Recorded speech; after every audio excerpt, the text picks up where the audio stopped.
seorang karismatik itu percaya diri dan berani mengambil resiko.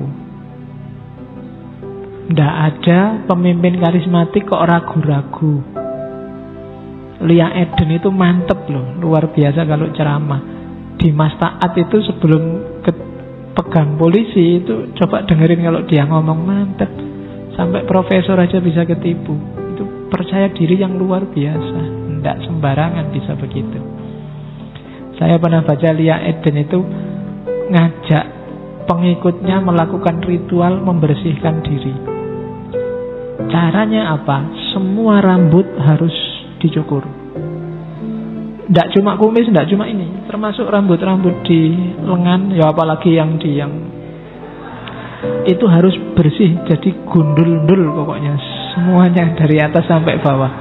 Tidak laki-laki, tidak perempuan, harus begitu. Itu ritual membersihkan dirinya, dan itu followernya percaya. Saya tidak tahu, mungkin ada nggak ritual ngecek sudah gundul bener apa enggaknya. Apa ya percaya wae lah, yang penting wis gundul kabeh. Jadi ada ritual kayak gitu. Itu kan susah loh bisa nyuruh orang kayak gitu kalau dia sendiri nggak percaya dirinya sendiri. Kalau imamnya ragu-ragu ya nggak mungkin jamaahnya yakin. Jadi cirinya begitu. Ya dulu ada orang yang ngaku Imam Mahdi di Mekah, salah satu Mahdi Sunni. Saya punya banyak tulisan tentang klaim-klaim Mahdi yang dari Sunni. Ada orang namanya Muhammad bin Abdullah Al-Qahtani. Dia yakin dirinya Imam Mahdi karena ada hadis yang bilang bahwa besok akan datang Imam Mahdi, namanya adalah namaku, nama ayahnya juga nama ayahku. Dia namanya Muhammad bin Abdullah, cuma dari suku Qahtan. Dan dia ngaku Imam Mahdi, punya saudara ipar namanya Juhaiman Al-Utaibi. Ini dia bisa, dua orang ini dan pengikutnya sekitar 500-an orang yang menganggap dia Imam Mahdi, menaklukkan Masjidil Haram. Jadi satu ketika dia dan pengikutnya menyerbu Masjidil Haram.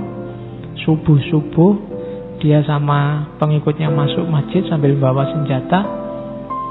Terus diserbu masjid itu, dikuasai.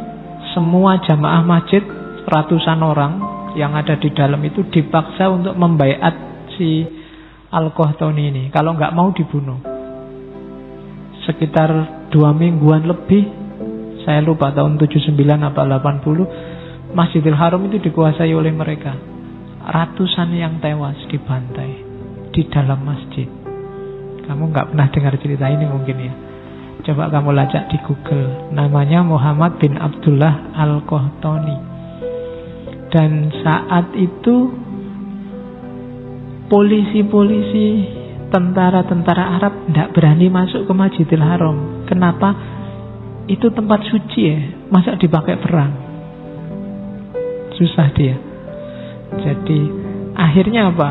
Mendatangkan pasukan Perancis. Syaratnya pasukan Perancisnya disuruh syahadat dulu. Ya, susah ya. Dirinya sendiri yang muslim tidak berani masuk. Akhirnya minta bantuan orang lain, tapi orang lain ini suruh syahadat dulu. Ben dadi Islam ya lah.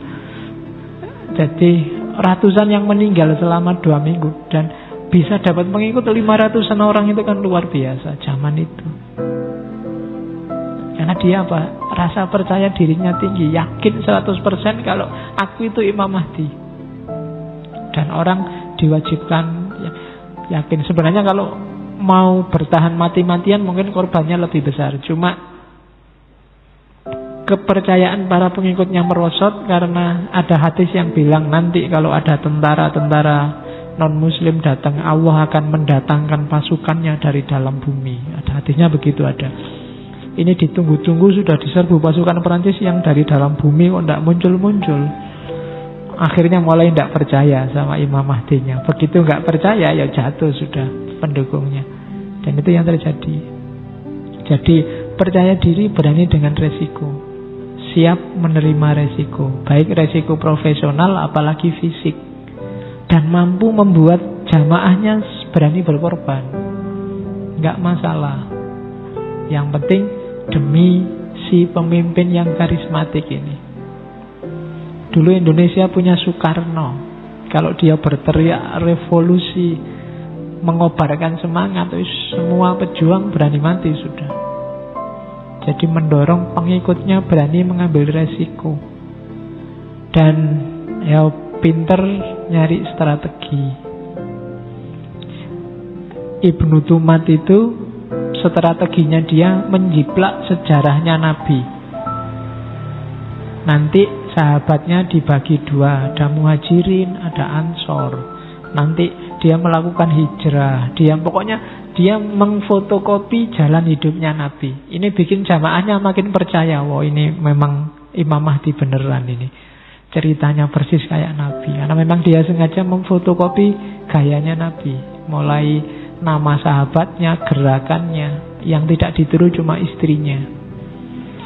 Ya, mungkin seandainya total beliau punya istri 9 kayak Nabi, mungkin ya tambah yakin mungkin loh ya pengikutnya.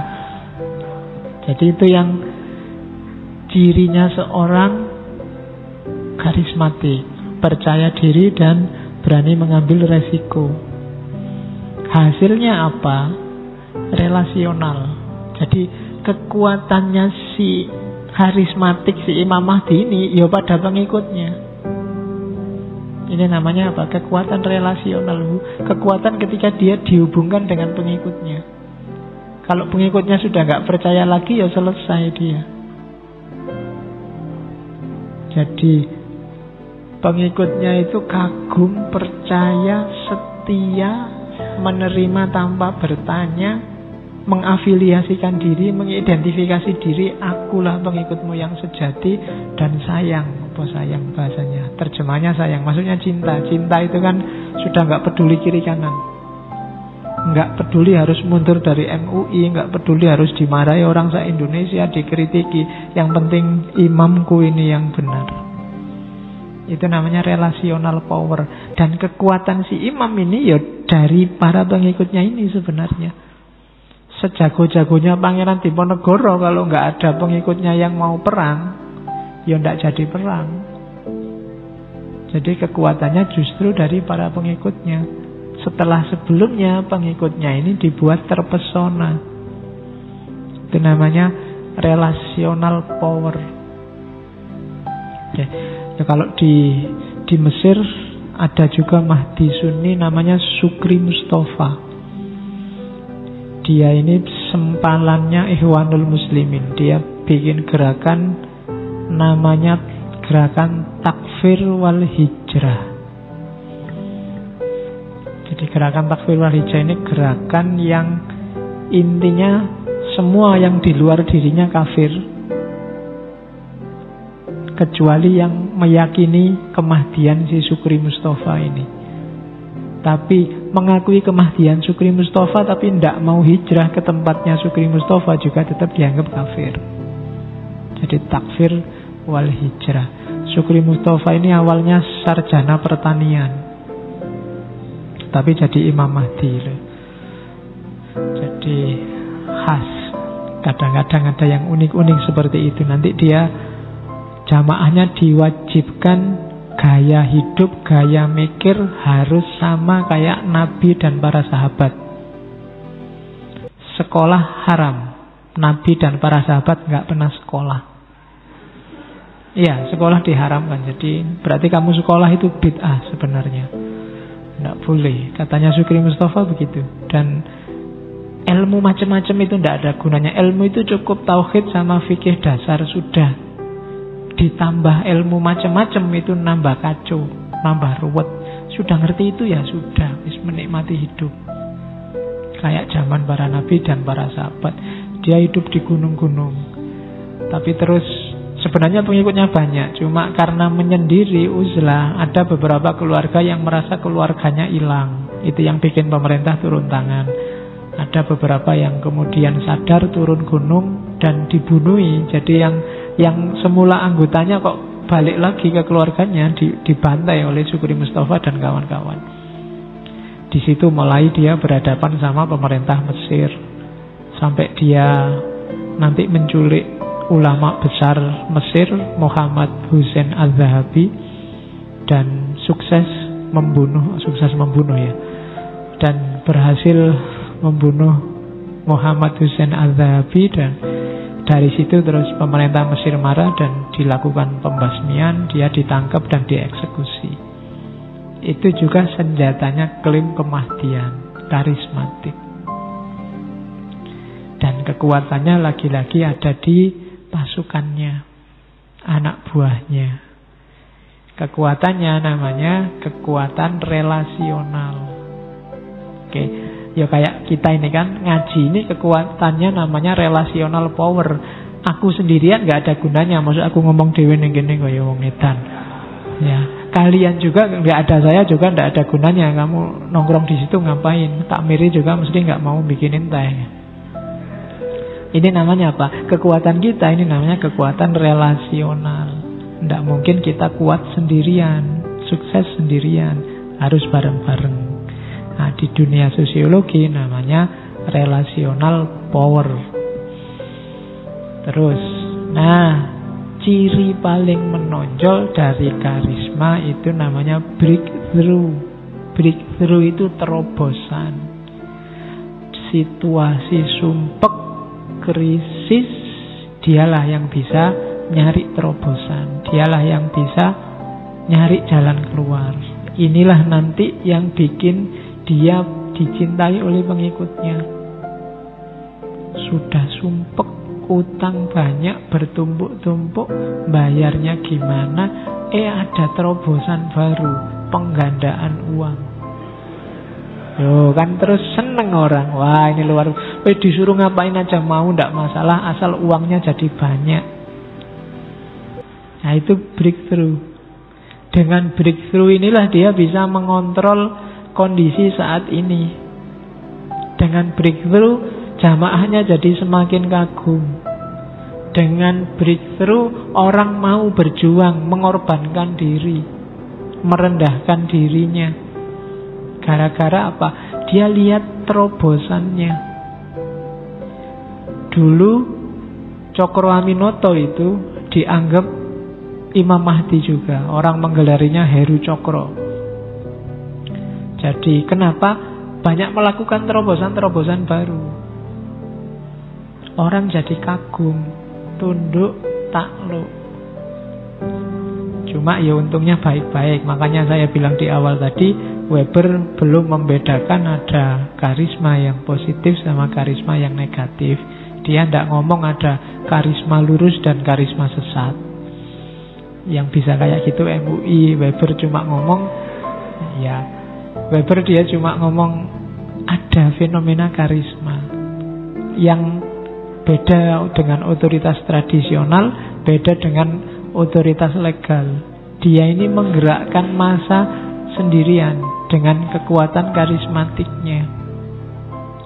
Dia ngomong apa, pengikutnya manut tanpa bertanya. Antara lain karena breakthrough-nya, karena terobosan-terobosan yang dia lakukan.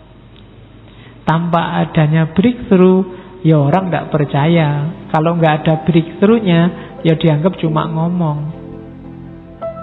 Kamu teriak-teriak revolusi, tapi kamu sendiri tidur, ya orang tidak percaya. Maka harus lakukan terobosan-terobosan, namanya breakthrough. Dari situ kamu akan diposisikan jadi seorang yang karismatik. Oke, nah untuk bisa melakukan terobosan, maka pemimpin yang karismatik harus punya 4 modal. Yang pertama, strateginya tepat. Salah ngambil strategi, sebagus apapun terobosan, ya dia akan gagal. Ya kayak Ibnu Tumat misalnya memfotokopi jalan hidupnya Nabi. Nah ini tepat, karena bikin sentimen orang semakin dalam, bikin pengikutnya semakin dekat, semakin menganggap dia Imam Mahdi. Ini strateginya pas. Kalau strateginya keliru, bisa-bisa malah pengikutnya kabur. Nggak jadi ikut dia lagi. Jadi strategi harus tepat. Yang kedua, bisa memanfaatkan modal. Apakah itu modal sosial maupun modal personal. Bisa melihat potensi jamaahnya. Ya kalau jamaahnya petani-petani, ya jangan diajak perang nyerbu negara. Ya mesti kalah. Kalau memang mau nyerbu negara, ya dilatih dulu. Itu yang dilakukan oleh Mahdi Sudan, Ibnu Tumar. Lihat resourcesnya, kekuatan kita apa. Kalau kita cuma jamaah masjid biasa, ya tidak bisa kita demo dengan tuntutan menjatuhkan Jokowi misalnya, casmene ya tidak ada yang dengerin. Ya, modal kita kurang. Jadi harus seorang yang karismatik, dia harus bisa membaca situasi sekelilingnya. Punya pengikut berapa, targetnya apa, strateginya bagaimana. Terus yang ketiga, pemimpin karismatik itu harus mampu memastikan transformasi. Harus pengikutnya merasa ada perubahan. Kalau tidak, dalam jangka waktu tertentu dia akan ditinggal. Setelah tadi disuruh cukur gundul semuanya dari atas sampai bawah, itu harus ada transformasi yang dirasakan para pengikutnya. Mungkin, wah hidup saya semakin tentram, semakin adem, semakin dingin karena gundul. Nah, harus merasakan transformasi itu. Kalau tidak merasakan transformasi, ya pada saatnya ala podo wae, ternyata baiat tidak baiat, ya podo-podo sumpeknya. Dia dalam jangka waktu tidak lama dia ditinggal. Dimas Kanjeng itu jamaah-jamaahnya di awal dia merasa perubahan, dikasih uang beneran, uangnya berganda beneran, maka percaya. Besok begitu ndak ganda lagi uangnya, tinggal dicarikan alasan. Sebenarnya mau ganda, cuma ada alangannya. Jinnya baru lari kena gas air mata, jadi nggak jadi. Kan dia bilangnya begitu. Jadi harus diyakinkan dulu di awal bahwa dia bisa bikin transformasi, bisa bikin perubahan. Karena kalau tidak, ya lama-lama pengikutnya lari. Dan yang terakhir, harus sensitif terhadap emosi pengikutnya, harus peka. Jadi kenapa? Karena pengikutnya ini kekuatannya. Dia harus selalu care, selalu ngerti anak buahnya butuh apa, pingin apa. Paling tidak dia harus mengupayakan pemenuhan itu. Kalau tidak, pasti dia ditinggal oleh jamaahnya. Jadi kalau kalian besok pingin jadi pemimpin yang karismatik, carilah strategi yang tepat, manfaatkan sumber daya secara pas, pastikan terjadi perubahan, dan perhatikan anak buahmu. Kalau tidak, kamu akan ditinggal. Lawannya pemimpin karismatik itu kalau di teori sosiologi yang lain adalah pemimpin transaksional. Pemimpin transaksional itu ya bukan karisma dia yang main, tapi aturan-aturan transaksional. Kamu kerjalah padaku, nanti tak gaji sekian. Kamu akan dapat ini, dapat itu. Itu transaksional. Kalau karismatik, pengikutnya tidak nuntut dapat ini, dapat itu. Dia cuma nuntut perubahan situasi, transformasi kondisi. Dan dia rela melakukan itu. Bahkan dia mau berkorban untuk itu. Nah, itu pemimpin yang karismatik. Nah, ini fenomena selanjutnya. Namanya rutinisasi karisma. Jadi rutinisasi karisma itu terjadi ketika bosnya, Pemimpin yang karismatik tadi sudah tidak ada. Ketika pemimpinnya meninggal, gimana ayo? Ini jamaahnya bisa bubar ini. Ini kalau tidak ada pemimpin gimana? Kalau ceritanya Al-Qahtani tadi, Al-Qahtani itu tewas di Masjidil Haram. Cuma kabar tewasnya tidak disebarkan dulu ke jamaahnya. Karena begitu disebarkan, mungkin jamaahnya langsung nyerah. Tinggal Juhaiman yang saudara iparnya itu yang memimpin pemberontakan, dibilangnya ini Imam Mahdi kita sedang disembunyikan oleh Allah, dilindungi oleh Allah, padahal sudah tewas. Karena kalau dia bilang ini Imam Mahdi kita sudah tewas ditembak tentara Perancis, langsung bubar, jamaahnya mungkin langsung nyerah. Dan kalau nyerah ya tinggal ditunggu aja tanggal eksekusinya. Jadi dikabarkan dia belum meninggal. Dengan resikonya fokus pada satu orang pemimpin kan begitu. Kalau pemimpinnya pergi, wassalam sudah. Kelanjutannya bagaimana? Nah, katanya Weber, biasanya kemudian terjadi rutinisasi karisma. Jadi rutinisasi ini keberlanjutannya dipikirkan. Biasanya caranya ada 3 Yang pertama,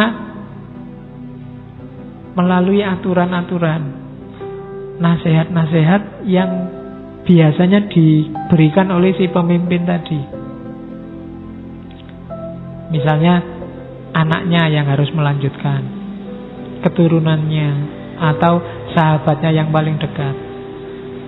Nah, ini rutinisasi gaya pertama. Jadi melalui pembentukan aturan-aturan tradisional. Atau bikin aturan. Besok siapa saja bisa ganti aku, cuma jangan dilanggar undang-undang ini, aturan ini, pedoman ini. Siapapun khalifahnya, nah, khalifah itu kan yang ganti pimpinan puncaknya, dia harus pakai pedoman kitab suci ini dalam tanda petik. Itu berarti pakai hukum sifatnya rasional atau secara tradisional diwariskan turun-menurun. Dengan gaya ini nanti karisma tidak akan habis, bisa dilanjutkan. Ibnu Tumat tadi sebelum berdirinya dinasti Muwahhidun dia sudah meninggal. Yang jadi raja pertama Muwahhidun itu penerusnya Abdul Mukmin, bukan Ibnu Tumatnya.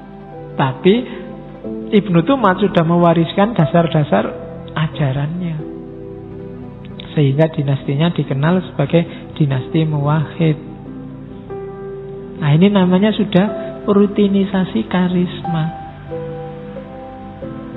Sama kalau di Syiah kan Imam Mahdinya belum muncul, tapi sudah ada rutinisasi, ada ajaran-ajaran kemahdian. Siapapun yang memimpin mereka sekarang itu hanya mewakili Imam Mahdi yang nanti akan datang. Di Iran itu nanti ada satu tempat kayak goa kecil yang tiap malam itu ramai orang mujahadah di situ. Di depannya ada masjid. Dan diyakini besok Imam Mahdi itu munculnya dari gua kecil itu. Jadi pokoknya ditunggu aja. Sopo ngerti pas lagi nunggu di situ tiba-tiba, ini Imam Mahdinya datang. Dia yakinnya begitu. Jadi ada saya lupa namanya itu. Saya pernah di sana. Dan ramai terus tempat itu. Kalau bagi yang tidak punya uang pasti makan gratis di situ ada. Tiap malam itu. Tidak cuma malam Jumat. Tidak cuma hari-hari besar, tapi tiap malam ramai tempatnya. Tempat orang mujahadahan di situ. Mulai habis maghrib sampai tengah malam pasti ada lah. 24 jam ramai di situ. Karena dekat situ ada gua yang diyakini besok dari situ. Itu keyakinan mereka. Mungkin aliran tertentu saya tidak tahu. Tapi itu jenis rutinisasi. Semua yang mewakili sebelum Imam Mahdi datang, ini kan menjalankan ajaran-ajaran konsep kemahdiannya. Ini bahasanya Weber, rutinisasi karisma. Nah, secara umum pola rutinisasi keberlanjutan karisma ini polanya ada 6. Katanya Weber, yang pertama searching, nyari orang dengan kualifikasi karismatik yang sama. Siapa di antara sahabat-sahabatnya, murid-muridnya yang punya kualifikasi dekat dengan gurunya. Itu namanya nyari, searching. Atau yang kedua revelation. Revelation ini bahasa Inggrisnya wahyu, intuisi maksud. Biasanya warisan. Jadi revelation ini nunggu ilham baru. Diwariskan pada siapa jabatan karismatik tadi. Itu revelation. Ya sahabat-sahabatnya ini nyari ilham, nyari petunjuk siapa yang pantas. Dalam tradisi sufi tertentu itu kadang-kadang nyari gantinya mursyid itu pakai burung. Jadi muridnya semua disuruh kumpul di tengah lapangan. Biasanya bahasanya pakai burung hijau. Burungnya dipegang, burung beneran loh ya. Terus dilepaskan. Jadi kemana burung itu hinggap di antara para jamaah ini, dialah nanti yang ganti. Nah, jadi muridnya mungkin nunggu semua siapa yang dipilih. Biasanya yang dipilih adalah yang burungnya datang ke dia.